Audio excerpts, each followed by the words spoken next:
Bonjour à toutes et à tous, bienvenue à votre émission L'univers des jeunes qui fait un zoom sur le parcours des jeunes qui excellent dans leur domaine.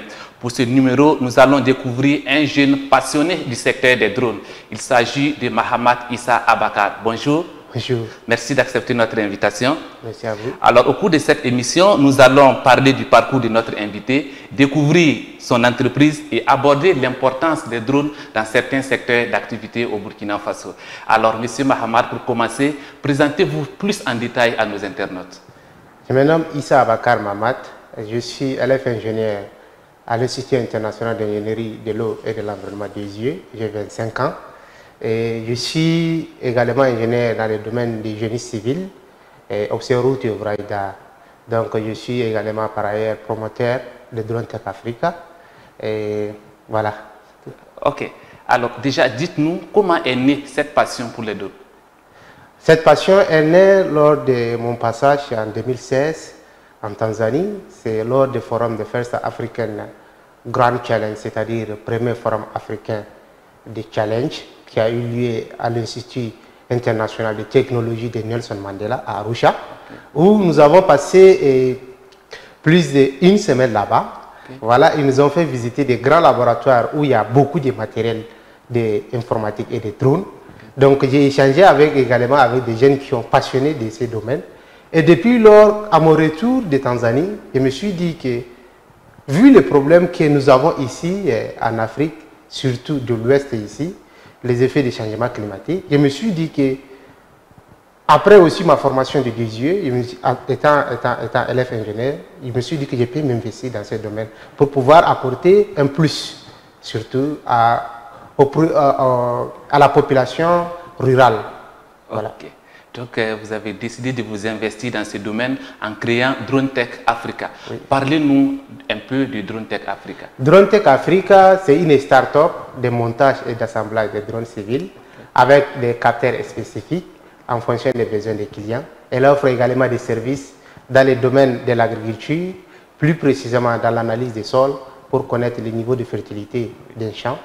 Également dans l'analyse phytosanitaire pour connaître les types de maladies des plantations. Et aussi la cartographie des parcelles. Et tout ceci permettra à un agriculteur de pouvoir mieux gérer ses intrants. Au-delà de l'agriculture, nous offrons également des services dans le domaine de la formation en pilotage, collecte et traitement des données aériennes. Ok. Alors vous dites que votre start-up est en construction. À ce jour, comment on peut évaluer votre start-up? Ça y est à 80% de réalisation, 90% ou à 100%? Drone Tech Africa actuellement est à peu près à 45% de son travail. Okay. Et nous sommes à la phase 1 parce qu'il y a 3 phases qui consistent à proposer des services de drones. À la phase 2, nous allons passer à mettre des ateliers de montage et assemblage de drones ici, mettre au Burkina Faso. Et à la phase 3, nous allons passer aux ventes à masse de drones ici au Burkina Faso. Alors, et tout à l'heure, vous avez évoqué les domaines d'intervention de Drone Tech Africa. Oui. Il y a le secteur de l'agriculture. Oui. Alors, dites-nous concrètement, quels sont les services que vous offrez à ce secteur? Les services que nous offrons, nous donnons à la disposition des groupements agricoles et aux coopératives des outils d'aide à la décision. Quels sont ces outils d'aide à la décision? C'est-à-dire des cartographies de leurs champs. Ceci leur permettra en fait d'optimiser leurs intrants et puis minimiser les pertes. Okay. Donc, le service que nous proposons à un agriculteur, c'est de connaître le niveau de fertilité de son champ à travers de la photographie aérienne que nous allons collecter avec les drones. Et aussi de lui permettre de pulvériser son champ en cas d'attaque par des insectes ou bien en cas d'attaque par des maladies de plantation. Là, c'est ce qu'on appelle les analyses phytosanitaires, que les drones peuvent le faire. Là, on appelle ça dans notre domaine l'épandage. Qu'on peut le faire, l'épandage de précision avec les drones. Au-delà du secteur de l'agriculture, il y a d'autres secteurs où on peut appliquer les drones, à l'exemple, le génie civil ou bien les fonciers en entier. Donc, c'est-à-dire les inspections de grands ouvrages, à l'exemple des ponts, des châteaux d'eau et aussi des échangeurs, où on peut faire le travail de surveillance pour pouvoir le niveau de dégradation de ces ouvrages afin de faire intervention de précision avant qu'il y ait des problèmes. C'est-à-dire on fait un travail de prévention en utilisant les outils drones. Au-delà de l'agriculture et les fonciers, on peut appliquer les drones dans le domaine de la topographie. Aujourd'hui, il y a des zones qui sont très difficiles d'accès pour un topographe. Mais avec le drone, on peut envoyer dans ces zones assez difficiles, terrain accidenté, peut collecter des données, nous ramener et on traite ces données. On a un résultat avec beaucoup de précision et beaucoup d'efficacité. Et puis aussi à un moindre coût. C'est ça l'avantage des drones. Donc les coûts sont accessibles aux agriculteurs. Actuellement, pour l'agriculteur, c'est parce qu'on a fait une étude. L'étude a révélé que les agriculteurs sont prêts à payer 2500 francs CFA à l'hectare cartographié. Mais ceci est suffisant pour nous. Voilà. Alors déjà à 45%, vous avez réalisé des activités. Parlez-nous des activités réalisées par DroneTech Africa. DroneTech Africa a organisé une formation en pilotage, collecte et traitement des données du 28 au 31 octobre, du 28 au 30 octobre passé, au centre commercial Laïco à Kyolit, l'incubateur Kyolit. C'est là-bas que nous avons réalisé notre formation. 2 jours de formation théorique en salle et 2 jours de formation pratique hors de la ville, qui est un terrain qui se trouve un peu à l'écart de la ville, où les gens ont fait la pratique avec le drone. Nous avons publié ces résultats sur nos pages Facebook disponibles. Et aussi, on a organisé un café drone où nous avons invité un peu les décideurs politiques et aussi on a invité nos clients pour qu'ils viennent découvrir beaucoup plus sur l'opportunité liée à l'utilisation des drones. Et ceci a permis la participation de l'Agence nationale d'aviation civile, que nous avons envoyé des courriers officiels qui étaient venus pour nous parler de tout ce qui est réglementation dans le domaine des drones. Et aussi, il y a des professeurs, éminents professeurs à l'exemple de Moussa Sié, où il a détaillé à nos participants l'importance de l'utilisation des drones dans le domaine de l'agriculture. Et aussi, on a parlé des drones et de la topographie avec des experts géomètres. Donc, au-delà de toutes ces activités, nous continuons de faire des activités. À l'exemple, dès que je quitte cette émission, je dois aller pour une autre activité de DroneTech Africa. Ok. Alors, vous formez des jeunes en technique de pilotage de drones. Dites-nous, un jeune formé en technique de pilotage de drones, à la fin, quels sont les débouchés? Qu'est-ce qu'il peut faire? Quelles sont les opportunités qu'il peut saisir? Vraiment, les opportunités sont énormes. À l'exemple, les entreprises minières, aujourd'hui, nous réclament chaque jour s'il y a des pilotes, des jeunes qui savent piloter les drones. Parce qu'ils veulent, avoir des gens qui vont utiliser les drones pour les sécuriser. C'est-à-dire qu'il faut faire des vols réguliers pour surveiller un peu les frontières. Ça, c'est des choses qu'ils peuvent faire. Et aussi, c'est des outils de travail. Si je suis un topographe, je peux utiliser le drone et je peux augmenter mon rendement de plus de 35%. Ah oui. Oui. Et puis si je suis un jeune ingénieur dans le domaine des routes où je vais faire les collectes de données rapidement, ou bien surveiller mon chantier avec les drones, tout ceci, les jeunes peuvent le faire. Mais nous avons mis une politique. C'est qu'on les forme, on fait une base de données. Quand les gars nous réclament, on dit, bon, voilà, c'est des gens que nous avons formés avec des certificats. Vous pouvez prendre attache avec eux et ils vont vous servir. Donc l'avantage d'être formé par DroneTech Africa, c'est aussi, il y a des possibilités qu'on puisse vous mettre en contact avec des structures qui cherchent les pilotes de drones. Alors, avec votre entreprise, vous avez été lauréat de plusieurs prix. Pouvez-vous nous parler de ces prix? Oui, nous avons gagné le prix, par exemple, des 3 prix au niveau des 2 yeux, lors du concours Business Plan organisé chaque année au 2 yeux. Et nous avons également été lauréats des Challenge 1000 entrepreneurs africains, organisés et coordonnés par l'ambassade de France au Burkina Faso. Et nous étions également lauréats on a eu également le premier prix en Côte d'Ivoire lors de Open Data, voilà, en 2019. On était également parmi les lauréats des jeunes promoteurs avec Profojet, où nous avons bénéficié un peu des appuis. Il y a pas mal de prix que nous avons gagnés. À l'exemple, même en 2018 au Rwanda, on a gagné un prix. Donc, on a gagné beaucoup de prix. Voilà. Alors, est-ce que le secteur du pilotage du drone civil au Burkina Faso est réglementé? Que dit la loi en la matière?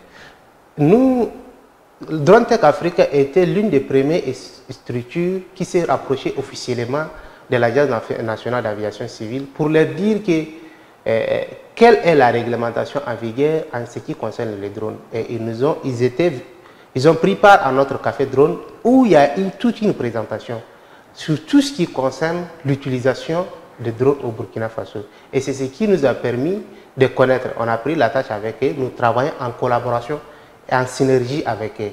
C'est-à-dire, au Burkina Faso, aujourd'hui, il y a des zones qui sont interdites de survoler. À l'exemple, l'aéroport, les camps militaires, ainsi de suite. Il y a des zones un peu qui n'est pas autorisées. Et aussi, pour l'acquisition de drones, il y a des réglementations qui sont là, il faut respecter. Même dans l'utilisation, il y a des réglementations qui sont là, il faut les respecter. Donc, nous sommes actuellement en phase de travail avec les autorités pour pouvoir vraiment asseoir le secteur avec toutes les réglementations possibles. Okay.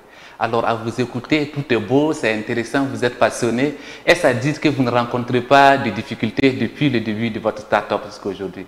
Oui, il y a des difficultés. Il y a des difficultés. La première contrainte, c'est la contrainte sociale. Qui est là, souvent, bon, on n'a pas une bonne source de revenus et on a une très grande vision. Et on n'est aussi pas accompagné financièrement par beaucoup de structures. Donc, ça veut dire que c'est un peu pénible. Mais ce n'est pas aussi autant de raisons pour nous, parce que pour nous, on se dit toujours, avec le peu, on va continuer de faire jusqu'à ce que les autres apportent leur contribution. Parce que sinon, pour un jeune comme nous, il y a beaucoup de contraintes. Souvent même, il y a des jours où j'ai fait 18 km à pied de chez moi jusqu'à là où il y a Drone Tech Africa. Mais il y a pas, je ne vais jamais rester à la maison parce que je n'avais pas de carburant dans mon moto. Donc c'est compliqué souvent. Oui. Ok. Alors vous êtes déterminé à entreprendre. Aujourd'hui au Burkina Faso, le chômage, c'est l'une des plaies de la société. Quel message avez-vous à ces jeunes-là qui veulent se lancer dans l'entrepreneuriat comme vous? Pour dire à ces jeunes que l'entrepreneuriat n'est pas du mode, l'entrepreneuriat c'est l'action. Tu identifies un secteur où tu as de la compétence dessus et tu continues à t'investir. Avec le peu que tu as, tu continues de faire tes preuves jusqu'à ce que les autres adhèrent dans ta vision et pour faire quelque chose de grand. Donc ça veut dire que je demande aussi aux autorités d'encourager en fait ceux qui entreprennent. Il faut les encourager en leur donnant peut-être des locales, comme l'exemple des structures comme Keolit qui le font. Et il faut aussi leur donner des connexions Internet, Keolit le fait. Et il faut aussi en fait un accompagnement technique avec des incubateurs, par exemple Keolit le fait. Donc maintenant, il faut des structures comme ça pour pouvoir vraiment accompagner les jeunes. Et au-delà de ça, il faut mettre peut-être même des cantines, pourquoi pas. Il faut mettre des cantines où si moi je sais que chaque jour, bon, il y a à manger, il y a à boire, je peux me concentrer à travailler sur ma solution. Donc maintenant, il faudrait qu'il y ait des cantines. Au-delà des cantines, il faudrait qu'il y ait aussi des espaces de loisirs. En fait, il faut mettre toute une chaîne pour pouvoir accompagner les jeunes. Accompagnement, il ne faudrait pas que ça soit verbal, mais ça serait dans l'action en fait. Ok, donc il faut un cadre agréable pour incuber les startups, ceux qui ont des projets ou des idées de projets, agrandir à votre image. Oui, effectivement, parce que moi je voulais ajouter, si vous permettez, je voulais ajouter un truc. Imaginez dans le passé, tout le travail que le drone fait aujourd'hui, qui ont été faits par des hommes avec des aéronefs et qui coûtent énormément cher. Et aujourd'hui, si on peut produire des résultats meilleurs que ce qui faisait bien avant et avec des coûts très simples, cela nécessite un investissement aussi. Cela nécessite un investissement. Les jeunes ont de grandes idées et ces grandes idées-là aussi nécessitent un certain investissement de base qu'il faut accepter de les faire. Si on veut construire quelque chose à l'image de l'avion, si on ne veut pas investir peut-être combien de milliards, je ne sais pas, mais il faut au moins investir quelques millions, son équivalent au moins. C'est ça en fait. Ok. Alors, Monsieur Issa Mahamad Abakar, nous sommes presque en fin d'émission. Quelles sont vos ambitions futures? Nos ambitions, c'est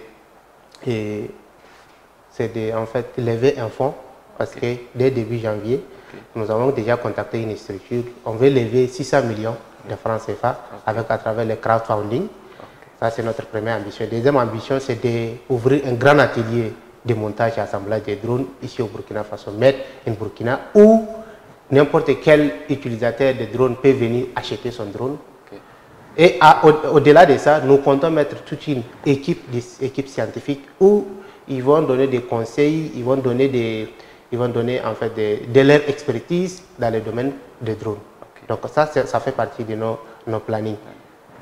Alors, ça sera tout pour cette émission. Merci d'accepter notre invitation. Merci bien, merci. Madame, Monsieur, c'est tout pour ce numéro de votre émission L'Univers des jeunes. Nous recevions pour vous Monsieur Mahamat Issa Abakar. Il est le directeur général de Drone Tech Africa. Alors, avec lui, nous avons pu découvrir l'importance des drones dans plusieurs secteurs d'activité au Burkina Faso. À vous, très chers internautes, merci pour la fidélité et on vous retrouve la semaine prochaine avec un autre invité de votre émission L'Univers des jeunes. Au revoir.